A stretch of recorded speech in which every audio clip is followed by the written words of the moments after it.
Thanks for checking out my Canva Wavy Retro Font tutorial. If you'd like to follow along, you can click the link in the description to do so, or simply use that for easier login access. So let's begin. The first thing we're going to need is going to be our font. So let's go to text right here. I'm just going to do add a heading. Now, anytime I think of the retro font, I think of like Austin Powers, so I'm going to do something like this, is groovy. Okay, so something like that. What we now want to do is change around the font specifically. So let's click on the font there, and this is going to be the one we want to use right here, which I've already searched for you. So it's going to be Nectarine, and if you click on that, like a lot of the work is already going to be done here because this is actually a very good font. We get that wavy retro look. We just have to actually make it look wavy, of course. So what we now want to do is click on this. We want to go to Effects, and if we go to the bottom here, we can do Curve. Now, it really depends on how much curve you want to use. Let's say, for an example, I'm going to do about 20. Okay. I'm also going to make it a little bit smaller here just so we can do another one and add to it. Now, I'm going to move it over to the left side of the screen because what I want to do now is duplicate it. So I'm going to click on it. I'm going to right click and I'm going to duplicate.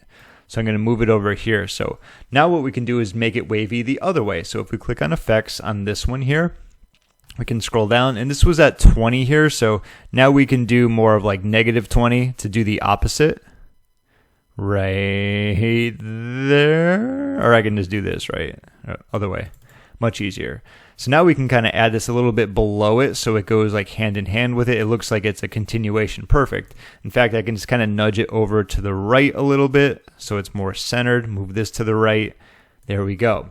Now what we can also do, obviously if you wanted to change the background, say we have a color here, what kind of reminds me of Austin Powers, if I had to pick one color, maybe like one of these, right? So we can do that. We can also go to the elements here, and if we want to change the effects, not elements, I think something like hollow wouldn't look too bad, right? We can do hollow on this, we can do hollow on that. And all in all, that's going to be the tutorial when it comes to creating that Canva Wavy Retro Font.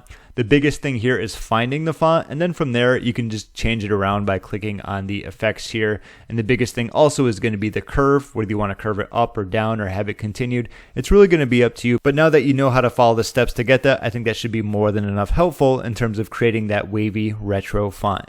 If you got any value out of this video, be sure to give it a thumbs up as it helps me out a ton. And if you made it to the end, a virtual high five for you. I'll leave a link in the description for a free gift that can help with building and growing your digital business, if that's what you're into, of course. My name is James. Thank you so much for watching, and I'll see you in my next video.